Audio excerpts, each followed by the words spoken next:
farming and insurance, I'm going to say that there must be specific programs or products for farmers because they're very different. Yeah, there is.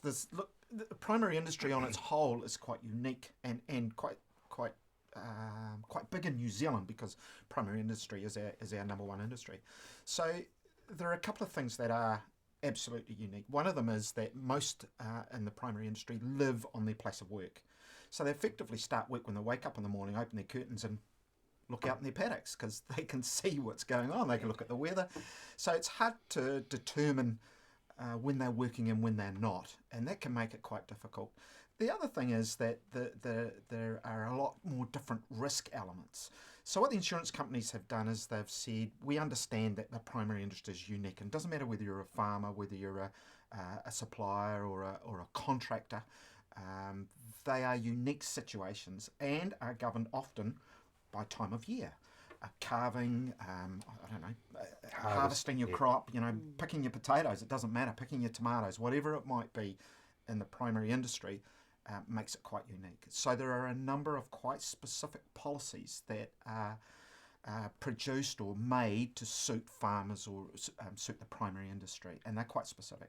And you really, to get the right policy for you that fits you in your particular environment, you need to talk to an advisor. You need to talk to them specifically. Barbara Lee, I guess one of the other problem areas is that disposable income is what ACC works on.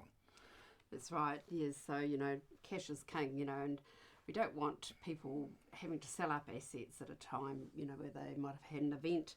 What we're trying to do is protect family wealth. And what insurance does is provides that funding. It's just the funding mechanism that we use. So if something happens, we make sure that the funds go straight away to the right person at the right time. That's really important. Because that ACC thing, which 80% of your income, if you've got very little disposable income, you get 80% of very little. That's right.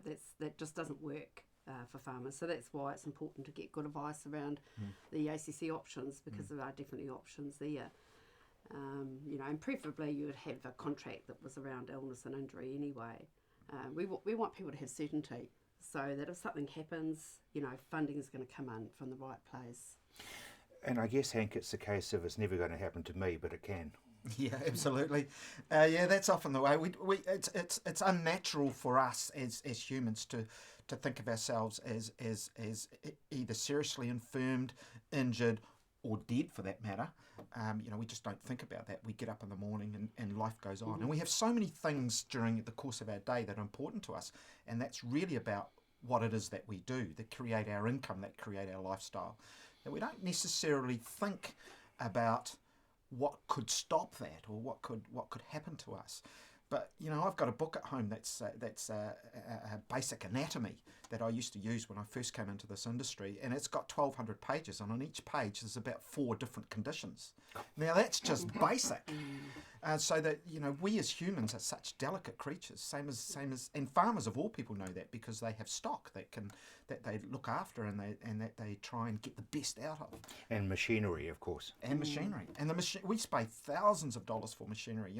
Harvesters and tractors and all that sort of thing. They're useless without somebody driving them. Yeah. You can't have a tractor that drives itself, or not yet. They might do in the future. Oh, I don't think they're far away, but I know what you're saying. And Barbara, really, it's one of those things, if you're dealing with machinery, you are at risk at any stage. Oh, certainly. The blue-collar worker type person, someone that's manual in their job, they're, far higher risk of something going wrong. But interestingly enough, one of the biggest risks is not related to accident. It's around things like mental health. That's a really big thing, particularly for people like farmers.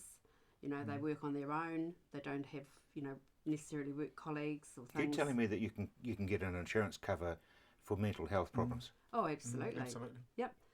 Yep. Stress, anxiety, depression. That's all covered. And we know that currently that suicide is a big issue in the rural sector. Big issue. Huge.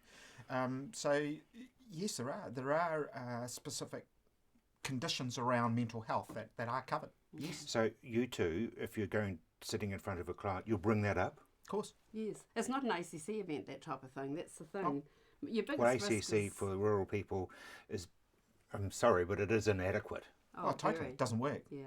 That's and ACC themselves accept that, and that's why they've given. So they're not going to sue me for saying that. No, ACC accept that, and that's one of the reasons why they've developed alternatives particularly for the rural sector. That's how it started in the rural sector. Them understanding that this doesn't work for farmers. So, I mean, it's put me in a position of a farmer. What's the list of options that you're going to give me? Because I will be individual. Part of that's based around what it is that you do within the farm and your role within the farm. So, if you're a farm owner and you have a share milker or a contract milker, and you have different people that come in on a contract basis, your necessity to actually be physically working on the farm is much less than a share milker who's maybe employs 3 or 4 people to help him milk cows. He still needs to be there with a hands-on. So he's a key person within the revenue generating part of his business. So it is very much a case-by-case basis, depending on your role, what it is that you do. It could be around your financial capability. If all your funds are tied up within the assets of the business and you don't have any ready cash, then insurance forms that ready cash availability when you need it. As Protecting your assets. We don't want people to have to sell things in a fire sale.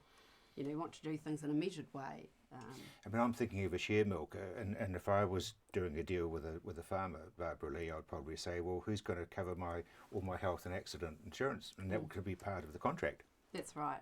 And we have access to really comprehensive covers. Some of them can provide some really good discounts to people that work in the rural area. Yep. So that's Discounts. Discounts, quite big discounts too. We can get them policies that do offer quite very good discounts to those that work in the primary sector and the rural sector, whether you be a farmer or a harvest contractor or a fencer or... You've got 65,000 pairs of ears suddenly pricked up because you said that word discounts. 0508 Rural Risk. Just give us a call. and look, I'm Dutch. I love discounts. So bottom line is talk to your people such as yourselves, the Rural Risk team, and there are options and you don't know about them until you've asked about them. Yeah, absolutely. Absolutely. Yep. Brilliant.